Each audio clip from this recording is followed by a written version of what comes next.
Di hari yang pertama tahun yang baru ini, apa kira-kira yang tercetak atau muncul atau tiba-tiba aja terpikir di pikiran saudara dan saya?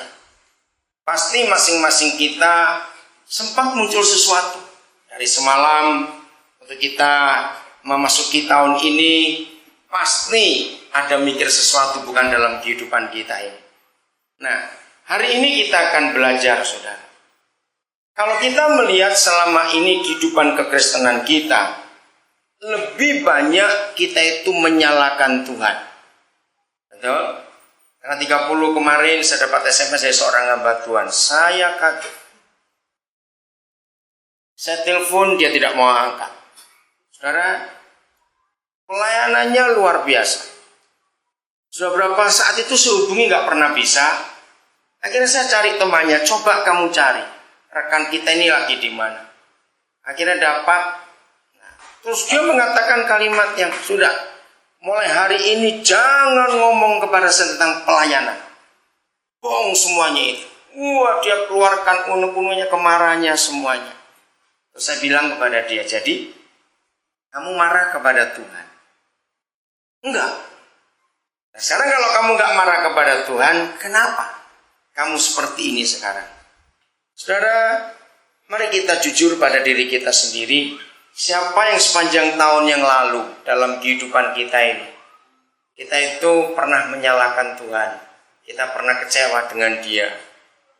Kalau ada, hari ini kita akan belajar untuk merenung. Sekalipun kalau kita ditanya orang, kamu tuh nyalahkan Tuhan tidak? Enggak sih. Tapi cara ngomong itu ngotot betul. Sepertinya Tuhan salah terus. Kekecewaan-kekecewaan dalam kehidupan kita yang kita alami seringkali membuat kita itu menuduh Tuhan. Nah, ayo kita belajar untuk betul-betul mengetahui sebetulnya siapa yang salah. Kalau toh dilontarkan pertanyaan ini antara kita dengan Tuhan, kalau kita bermasalah, kita jawabannya pasti yang salah itu kami. Tuhan tidak mungkin salah. Tapi dalam fakta, kita nyalakan siapa? Kita nyalakan Tuhan atau nyalakan orang lain? Nah, saya ajak saudara berpikir begini sekarang. Sudahlah, kita nggak usah ngotak-ngatik, kita nggak usah gugat istilahnya. Betul? Ayo, kira-kira siapa berani gugat Tuhan? Ayo, pengadilan mana yang berani terima gugatan itu? Kalau Tuhan kita gugat, karena kita anggap dia bersalah. Tapi kenyataannya, berapa banyak kali ketika banyak masalah terjadi dalam diri kita, kita menyalahkan Tuhan, kita menggugat Tuhan. Kenapa itu bisa terjadi? Hari ini kita akan mempelajari kebenaran itu. Saya ulangi lagi. Jadi tentang dia sendiri, tentang Bapa yang baik itu, gak usah digugat, gak usah diapa-apakan. Kita percaya Dia itu luar biasa, pribadi yang sayang kepada kita, yang kasihnya tidak mungkin, kesetiaannya tidak mungkin, janjinya tidak mungkin batal, dia bohong, dia tidak setia. Betul? Nah, kalau begitu, masalahnya itu di mana? Kalau kita percaya bahwa Tuhan kita itu luar biasa, Tuhan kita ajaib, janjinya gak pernah batal, firman-Nya ya dan amin, Dia itu maha kuasa. Kalau kita percaya itu, tapi mengapa bisa muncul kekecewaan kita terhadap Dia? Siapa bisa jawab? Gimana kira-kira letak permasalahannya? Nah, kalau kita gak bisa jawab ini, kita orang sombong. Letak permasalahannya di mana kalau begitu? Kita percaya Dia itu benar, Dia itu gak pernah salah, Dia Tuhan, kasihnya itu luar biasa, kesetiaannya sudah terbukti, dan banyak hal lain lagi. Tapi kenapa dalam kehidupan kita, kalau ada apa-apa yang tidak baik terjadi pada diri kita, lalu kita nyalakan Tuhan? Kenapa? Karena kurang percaya. Betul, tapi bukan itu intinya. Egois, betul. Apalagi konsep yang salah. Betul, letak kesalahannya pada diri kita sendiri, bukan dari siapa-siapa. Nah, di mana letak kesalahannya? Karena konsep. Ya tanggal 7. Senin pertama saya turun dari Brastagi menuju ke Medan setelah retreat di sana. Terus jam 3 saya ke Jakarta, jam 4 lah, jam 3 lebih 15 sekian saya ke Jakarta karena malamnya itu mau ke Manokwari. Karena di Mumi akan ada acara Natal. Nah, Selasa siang jam 1 rombongan sudah berangkat. Jadi karena saya berangkatnya naik Batavia, yang harusnya tiba itu kira-kira jam setengah 8 pagi. Jadi kan masih ada waktu. Nah, saudara, saya diantar oleh seseorang. Ternyata sampai di Cengkareng pesawat ada perubahan. Harusnya berangkat jam 9.20 jadi jam 3 subuh. Terus saya itu bingung mau kemana. Nanggung sekali waktu ini. Akhirnya Roy ini ngajak pulang ke rumahnya sebentar karena itu dekat bandara. Ya udah, daripada saya ke kota lagi Jakarta, aduh capek juga. Nah, waktu itu Cik Luis lagi ada acara dengan keluarganya. Akhirnya jam 1 lewat saya ke bandara. Nah, saya bilang pada Roy coba kamu tolong cek ATM. Karena saya waktu itu untuk bayar Airpotex saja uangnya nggak ada. Udah, terus cek, dia tertawa. Nggak ada, ya udah. Sampai Sorong. Nah, saya itu capek sekali. Tinggal saya satu-satunya penumpang. Apalagi turun tuh aturannya suruh bawa semua barang. Bayangkan tentengan saya banyak sekali.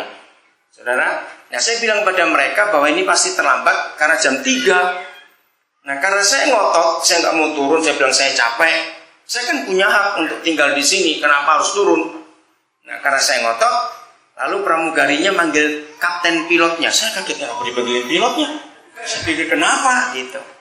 Terus kaptennya bilang, Pak, dengan terpaksa kami umumkan, pesawat ini kaca kokpitnya pecah. Hah? Saya kaget. Lalu bisa ke Manokwari enggak? Enggak bisa, karena harus tunggu pesawat dari Makassar. Wih, saya kaget. Otomatis harus mikir, naik pesawat apa ini? Karena nggak mungkin saya bermalam di Sorong. Bagaimana nanti acara Natal di Momi? Nah, dalam keadaan seperti itu, saudara, saya langsung turunkan barang. Saya lupa kalau saya nggak punya uang. Dengar dulu ini.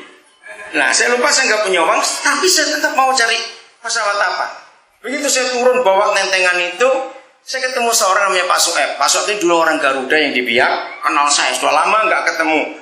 Apa dia nggak kenapa lari-lari? Dia bilang begitu. Dia sekarang nangani pesawat yang menuju ke Babo. Pesawatnya rusak Pak Soeb. Saya ini mesti ke Manokwari. Bisa tolong ada pesawat apa? Saya ngurus barang saya dulu. Oh, ada ekspres. Dia bilang gitu. Coba Pak Soeb tolong saya ngurus barang dulu supaya saya keluarkan bagasi saya.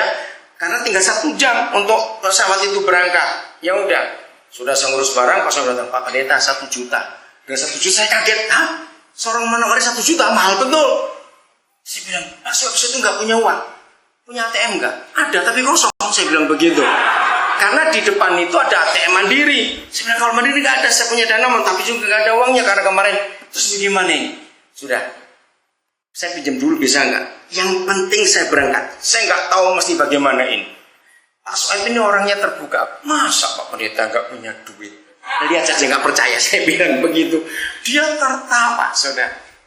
Terus bagaimana? Mereka telepon saya, udah harus charter mobil lagi kalau begitu. Karena yang rombongan harus berangkat untuk mempersiapkan tim musik semuanya itu. Ya udah, jadi mereka harus charter mobil lagi. Saudara, secara manusia saya itu capeknya itu luar biasa.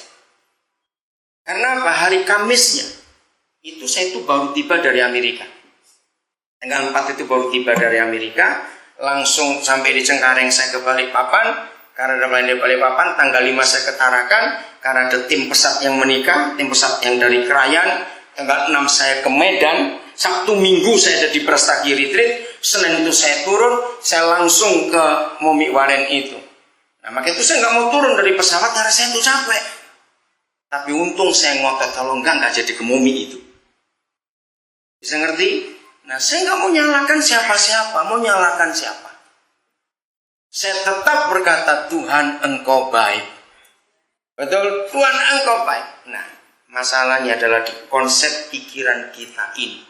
Di dalam segala hal, saudara, kita harus akui bahwa Dia itu benar dan Dia itu baik. Betul? Masalahnya ada di hidup kita ini. Bagaimana kita ini mau sungguh-sungguh mengakui Dia. Ini masalahnya. Di dalam segala hal. Konsep ini yang harus kita ubah.